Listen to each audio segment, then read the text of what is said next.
Halo guys, welcome back to my channel. Halo anak kos.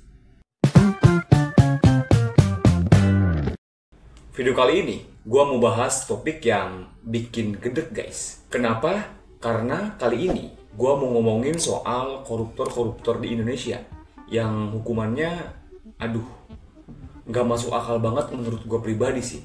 Mulai dari korupsi gede-gedean di zaman Orde Baru, sampai yang terbaru nih, korupsi bantuan COVID.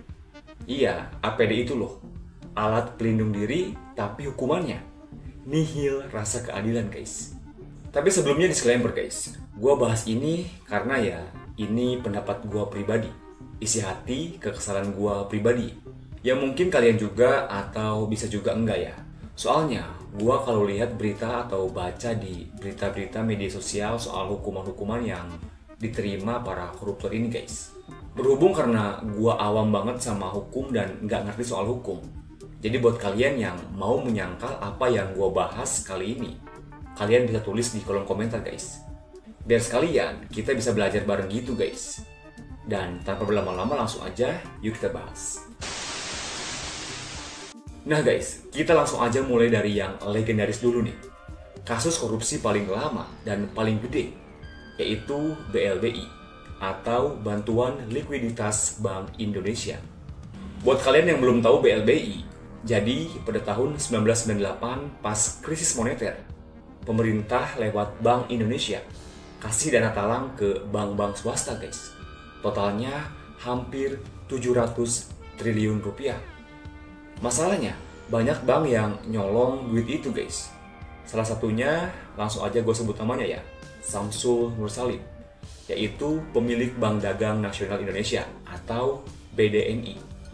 Dia nyolong lebih dari 4,5 triliun rupiah guys.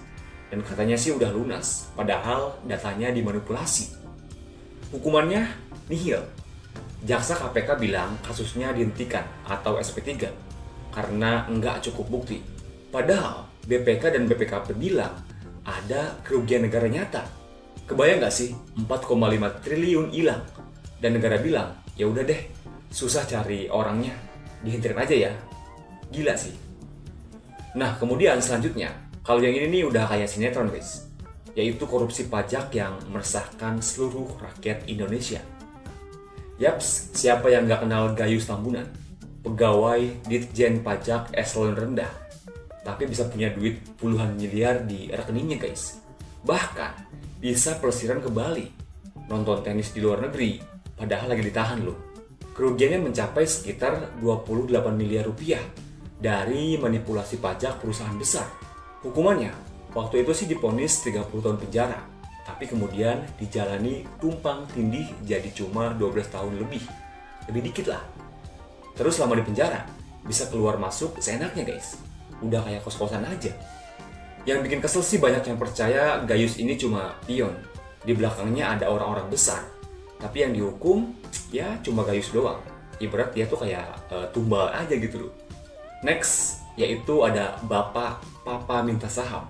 Siapa lagi kalau bukan Setia Novanto. Kasus EKTP yang nilainya sekitar 5,9 triliun rupiah. Dan korupsinya bikin negara rugi sebesar 2,3 triliun rupiah.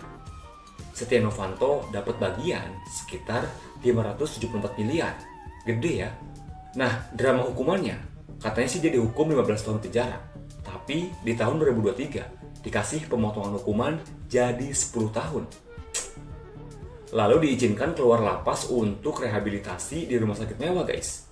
Bahkan bisa ke showroom mobil. Ini sebenarnya di penjara apa enggak sih? Warga biasa bayar BPJS aja udah susah banget.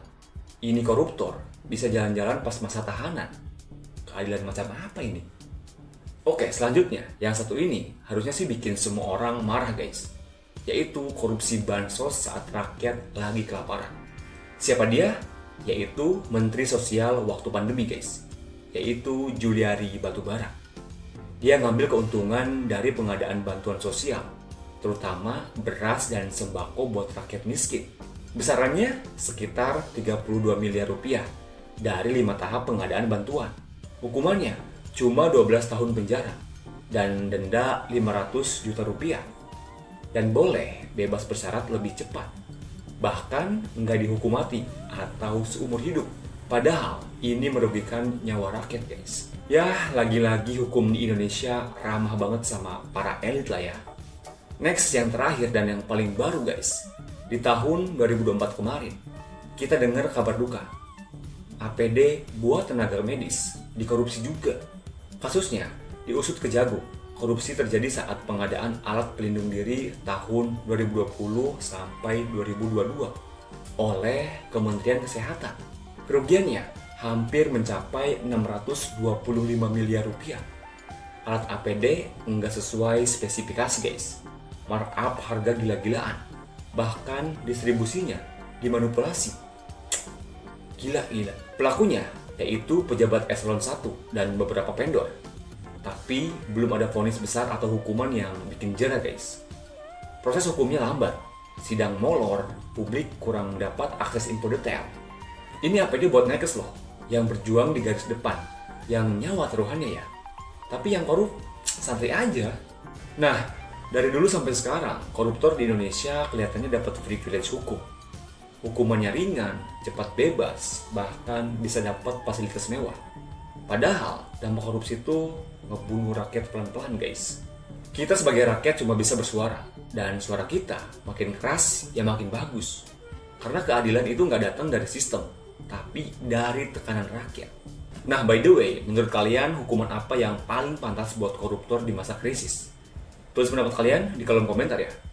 Dan mungkin itu aja video gue kali ini. Terima kasih yang udah nonton, terima kasih udah subscribe. Thanks for watching, sampai jumpa di video berikutnya. Bye-bye.